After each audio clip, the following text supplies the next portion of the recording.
Hi guys, welcome back to fitandflexy.com. I'm going to show you guys a few ways to get into your side plank, and we're going to go through our downward dog. These poses are really great for arm stability, joint stability. Our downward dog is great for lower back, hamstrings, you guys name it. As easy as downward dog may seem, it can actually be fairly challenging pose. So we're going to curl the back toes, lift the knees up, so I'm in an elevated tabletop here. Bring your chest towards your lap. No lifting yet. So I'm just bringing my chest towards my lap, shooting my tailbone back. Lift the tailbone up, and then slowly release the heels down to wherever they will go here. In downward dog, if you have a very rounded back, that's totally fine. We're just working on getting where we can go. Think about bringing your belly button down towards the big toes so we can get that lower back down.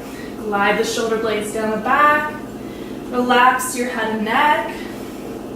And so with the three-legged dog, a lot of people tend to externally rotate their hips, but you'll get a lot deeper stretch if you square those hips down. So that right hip is pointed down towards the ground, and it's even with that left hip as well. From here, you can just hold this, and now what I like to call fire hydrant. We bend the right knee, we open the hip up, and this is where we stack the hips. And you can stay here, or you can make some big circles with that right leg.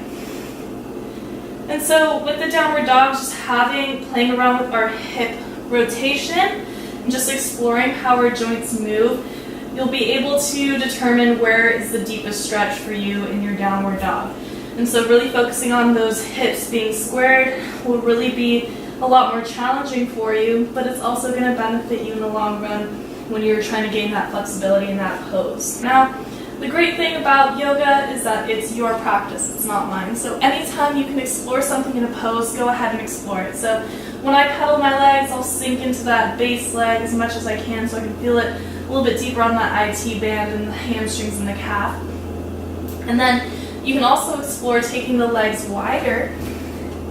And this is your wide angle fold. And from here, this is actually going to really help you get that lower back flexibility. Like I said, if you're rounded at the lower back, think about that string from your belly button. We talked about this in our forward fold tutorial, bringing that belly button down and folding forward. If downward dog is very challenging for you and you're still kind of learning how to get into that pose, we always have puppy pose. So puppy pose is where we bring the hands forward in our tabletop position.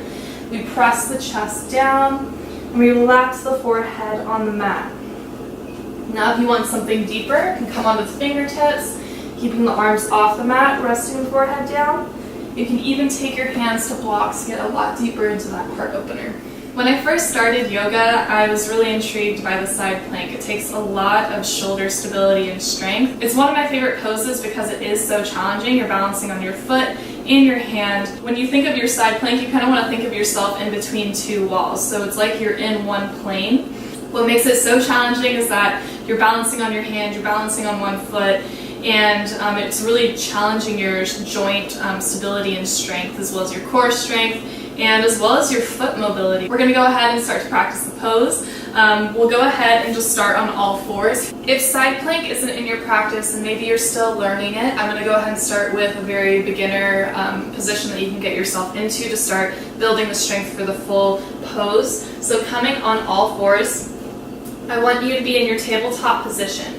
I'm going to start on my left side so you guys can see me sideways. I'm going to rotate my left leg so my left heel is facing my left glute. And from here, I want to make sure that my wrist is right aligned with my shoulder and my right foot is out.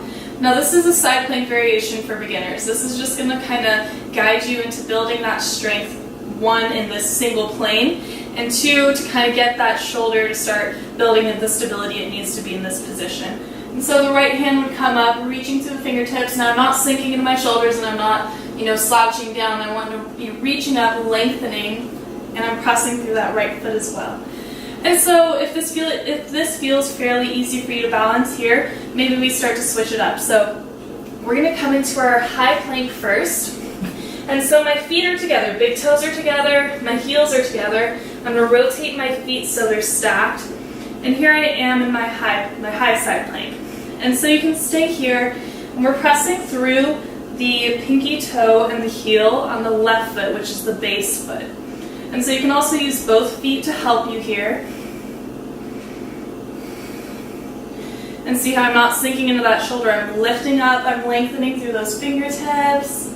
So to come into a more advanced side plank variation, we'll go high plank. Same thing we did previously. Feet are together, rotate over, reach that right arm up, maybe have your eyes down on a spot in front of you that's not moving, and then you can reach that right leg up here. And now you can see with my left foot, I'm really pressing into that side of my foot, but I'm also pressing down through the big toe as well. So this is where a lot of our foot mobility comes in. I'm really trying to get my whole foot on that ground because that's going to help me balance a lot more. So I'll show you guys again, taking a look at my foot. If I were to stay here on this side of my foot, I'm not going to balance very well, but if I press into that big toe, I'll be able to reach up a little bit more. Both these poses are great for building our shoulder stability and of course downward dog for our lower back hamstrings. And side plank is a really great gateway pose into our arm balances and inversions because it helps us build strength in our core and that awareness with our upper body and our shoulder joint. Thank you guys so much for joining in at fitandflexy.com. Can't wait to see you guys back here, and I hope you have a fantastic day. I'm so proud of you for taking another step closer to learning more about your practice and more about weightlifting. So can't wait to see you guys back here at fitandflexy.com. Thank you so much.